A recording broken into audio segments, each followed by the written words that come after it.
Warna merah tak terbatas menyelimuti Xiaoya dan berubah menjadi rawa lengket di kakinya, dengan gelembung hitam muncul dari rawa hitam. Lengan menonjol dari rawa hitam di kaki Xiaoyan, meraih betis Xiaoyan, menggigitnya, dan menyeret Xiaoyan ke rawa hitam. Saya melihat tubuh Xiaoyan tenggelam setengahnya. Saat ini Xiaoyan tidak sedang terburu-buru, ia melihat ke-18 tingkat api penyucian yang memang mengandung kekuatan aturan. Anda berasal dari dunia bawah? Xiaoyan bertanya. Suara orang lain selain orang bertopeng terdengar. Apakah kamu dan aku adalah musuh? Karena dia tidak merasakan adanya niat membunuh yang terpancar dari orang yang memakai topeng.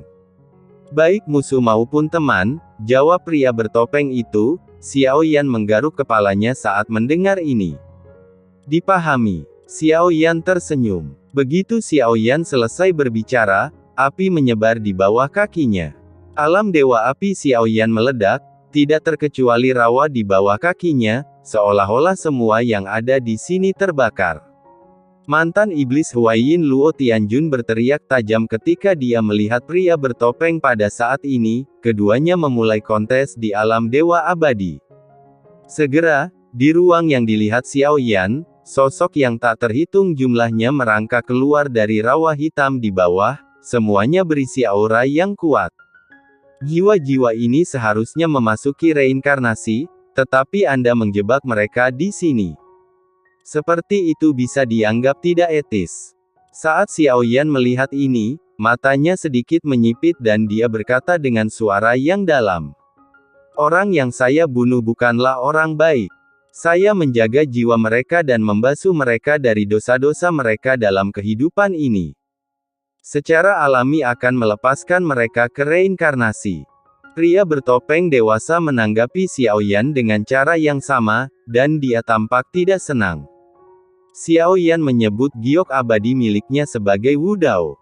Jadi kamu ingin membuktikan dirimu dengan bertarung bersamaku, dan membuktikan bahwa Xiaoyan sepertinya mengetahui sesuatu tentang ini. Huang Quan tahu bahwa itu memang kuat, Yuhan Rules Avenue, tetapi menurut saya Anda saat ini masih terlalu lemah. Tidaklah cukup untuk setidaknya menantang apiku untuk mengetahuinya. Setelah kata-kata Xiaoyan jatuh, lautan api langsung memenuhi seluruh alam dewa, tidak menyisakan ruang bagi pria bertopeng untuk melawan, dan alam dewa abadinya langsung runtuh. Sosok pria bertopeng dan Xiaoyan muncul kembali di kehampaan. Pria bertopeng itu memegangi dadanya, darah melonjak. Meskipun kamu memakai topeng, menurutku itu karena teman lamaku tidak akan membunuhmu hari ini. Jika kamu berani memprovokasiku dengan kesombongan seperti itu lain kali, kamu tidak akan seberuntung itu. Xiaoyan berkata dengan dingin, alam dewa api miliknya benar-benar menghancurkannya, jadi dia yakin bisa menghilangkan peradangan dari awal hingga akhir. Domainnya benar-benar hancur, jadi Xiaoyan percaya diri dari awal hingga akhir. Kamu berbohong padaku. Pria bertopeng itu meraung marah dan Xiaoyan bertanya sedikit, tapi dia masih tidak bisa menebak identitas pria ini. Aku masih kalah.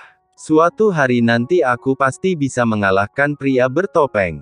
Dia berkata dengan tegas. Setelah mengatakan itu, dia melangkah mundur, kekosongan di belakangnya berputar, dan benar-benar menghilang ke dalam kehampaan. Xiaoyan kembali ke Fearless dan sosok ratu belum juga muncul. Saya sudah mengatakan semuanya, tetapi jika Anda masih tidak mendengarkan nasihat orang tua itu, Anda akan sangat menderita. Seorang lelaki tua menggelengkan kepalanya tanpa daya. Cao Qingmi menerima itu. Dan di samping lelaki tua ini, ratu juga berada di sampingnya. Melihat lelaki tua itu, ratu sepertinya mengenalinya. Tentu saja, jika Xiaoyan melihat lelaki tua ini, dia juga akan mengenalinya, lagi pula, mereka pernah bertemu dengannya sebelumnya. Senang sekali Singang berhasil meraih sesuatu di edisi kali ini, meski tertinggal, namun hal itu justru melukai hati saya. Cao Qing tersenyum pahit dan menggelengkan kepalanya berulang kali. Muridmu terlihat tidak asing bagiku, sang ratu mengangkat alisnya. Dia diubah menjadi manusia babi oleh naga. Anak ini mempunyai takdir tertentu denganku, jadi aku menerimanya sebagai muridku. Saya hanya tidak menyangka dia begitu terobsesi dengan hal itu, dan dia harus datang dan membuktikan dirinya melalui reinkarnasi Tuhan ini. Tidakkah dia memikirkan dengan hati-hati mengapa dia memanggil Yang Maha Tinggi untuk bereinkarnasi? Itu Yang Mulia, saya bodoh. Cao Qing menggelengkan kepalanya berulang kali tapi hanya bisa memberikan kompensasi kepada rekan-rekannya, tapi pada akhirnya dia dikalahkan secara menyedihkan. Ketika Xiao Yan menerobos alam dewa abadi, itu sudah cukup untuk menggambarkan kesenjangan kekuatan di antara keduanya. Ternyata ada pengganggu lokal yang bahkan Cao Qingshan dan pencurinya tidak bisa mengendalikannya, dan ini sungguh aneh. Siapa nama anak laki-laki ini? Setelah Ji mewariskan Huang Quan Dao dan Ji Jingmu ke hari yang baru, dia pasti akan mendapat tempat di antara orang-orang berkuasa di Sensi. Ratu mau tidak mau menutup mulutnya dan terkekeh. Cao Qing tidak melakukannya. Aku tidak peduli apa sebutan ratu untuknya. Setelah mengobrol, Cao Qing berbicara perlahan lalu menggelengkan kepalanya. Ayo pergi, muridku tidak akan tahu kemana harus merajuk nanti. Setelah Cao Qing pergi, sosok permaisuri yang terdistorsi muncul, dan Xiao Yan segera menoleh.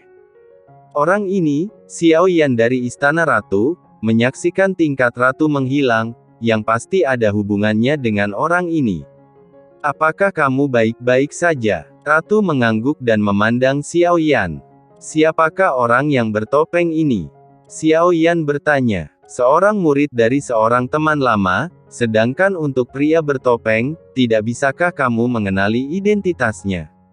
Berjanjilah, kamu akan tahu bahwa teman lama ini adalah hal yang baik untukmu di masa depan. Ratu tersenyum. Xiao Yan mau tidak mau setuju. Tapi karena Ratu tidak ingin mengatakan apapun, Xiao Yan tidak bertanya lagi. Orang yang memakai topeng punya maksud tertentu, tapi suasana hati dan kekuatannya terlalu mentah. Tidak ada lawan seperti itu di antara musuh yang pernah saya temui sebelumnya. Xiao Yan sedang berpikir dalam benaknya, tapi dia segera melupakan masalah itu. Dalam hal ini, saya berangkat ke cincin kuno iblis abadi. Xiao Yan menangkupkan tinjunya dan mengangkat tangannya ke arah Ratu. Fu Jun akan menunggumu dengan hati-hati di Sensi sepanjang jalan. Huang mengangguk dengan mata penuh kasih sayang, terbatuk 2 kali dan buru-buru menutup matanya. Hingga sosok Xiao Yan tiba-tiba menghilang begitu saja di Fearless. Ekspresi kesepian perlahan-lahan muncul di wajah Ratu. Aku melihatmu pergi seperti ini pada awalnya, tapi itu bukan keinginanku saat itu. Sang Ratu menghela nafas. Ada reinkarnasi di jalan surga, dan tidak ada seorang pun yang akan terhindar dari surga. Saya tidak pernah berpikir bahwa saya begitu acuh tak acuh terhadap Anda, dan sekarang Anda acuh tak acuh terhadap saya. Setelah mencicipi, seorang ratu tidak pernah benar-benar menganggapnya sebagai satu kesatuan miliknya sendiri. Semakin ratu memikirkannya, dia menjadi semakin marah. Butuh waktu lama sebelum dia kembali ke alam Gusen dengan frustrasi. Segera ada lebih banyak lukisan tinta di paviliun Qianji. Dalam kekacauan tersebut, setelah Xiao Yan mengalami suatu pengalaman, dia tidak terlalu panik dan berusaha merilekskan tubuh dan pikirannya sebanyak mungkin. Pada saat yang sama, laker Suyu bersinar dengan cahaya biru dan alam dewa kekacauan dipanggil lagi. Hanya saja saya tidak menyangka hal itu akan terjadi pada saat ini.